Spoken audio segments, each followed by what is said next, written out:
My initial motivation was the OB part of things. I didn't have anybody in my family that was a physician, so I had no basis for liking or disliking anything. And the birth process to me was exciting. It was an adrenaline rush. And I didn't know much about surgery. So it was only after I got into OBGYN that I realized that my real love was GYN surgery and GYN oncology.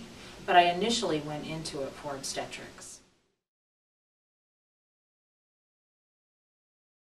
Well, I don't do OB/GYN anymore. I don't do obstetrics anymore. When I did, in my training and in my early years after I graduated, I thought deliveries were awesome.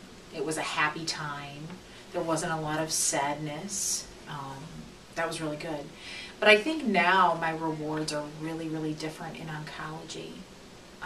It's kind of the complete opposite. You take care of patients who are really, really sick, have really, really potentially terminal problems. And so the rewards are more related to what can I do as a physician to help this patient live a little bit longer or have a little bit better quality of life. And it might not seem long to anybody else. 5 years may not seem like a long time to anybody else, but to a cancer patient, 5 years is a really long time. So the rewards are very, very different in oncology than in general OB/GYN.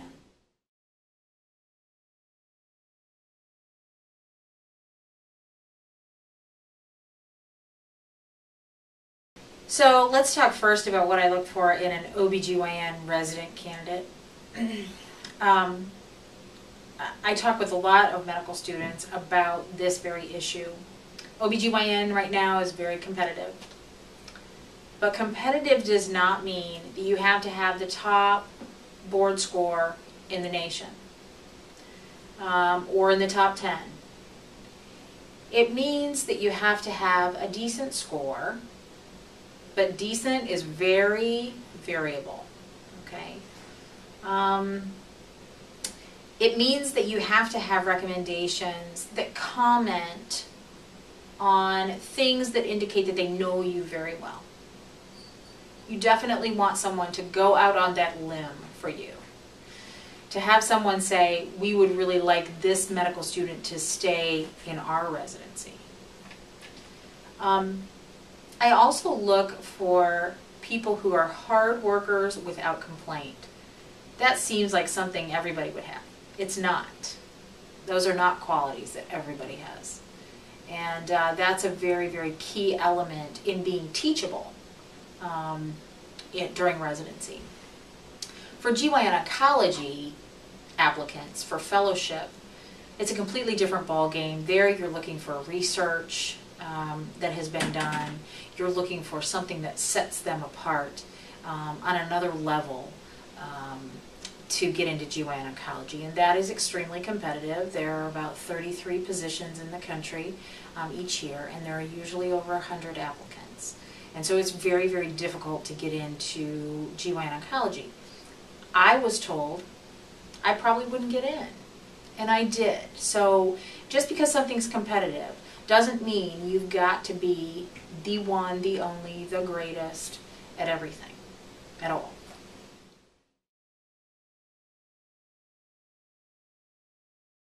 I think this is really, really important to talk about because my husband is a GYN oncologist, I'm a GYN oncologist, and we have 3 children and a dog. So it's busy. It's really, really busy. I have a lot of medical students say, how in the world can you spend time with your children? You make a choice about your life, period. So you wake up in the morning and you make a choice that you're going to sometime during that day spend quality time with your children. And so my husband and I schedule our operating days in a way that allows us to get out at a reasonable time, barring emergencies, so that we can be home with the kids in the evening. We have dinner together as a family every night. Every night. And sometimes it's at 5 and sometimes it's at 8. But we have dinner together every night. And our kids know who we are. And we are at every school event. We are at every sporting event. It is a decision that you make. So just because you go into something that's surgical does not mean, oh my gosh, I'm never even going to know my family. That's not true. It's a decision you make about how to control your schedule.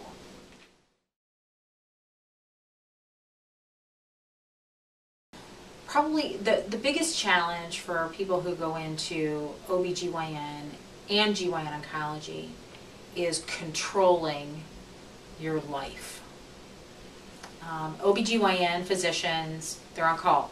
And when you're on call for OB, a baby can be birthed at any second, and it's usually in the middle of the night, and you're usually exhausted. For GYN oncology, we don't have so many emergencies at night, but the surgeries are very long, they're very tedious, they're exhausting.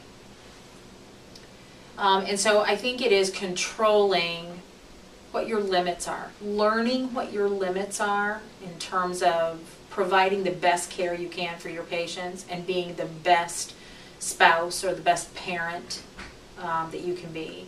Not overextending yourself. In medicine, I think that's really easy because everybody wants you to do everything all the time. And you can just go yes, yes, yes, yes, yes, and kill yourself. But I really think it's important to set those boundaries, set those limits. I'm not necessarily an expert at it, but I think that's probably the biggest challenge, is learning how to live a balanced life within a very busy career.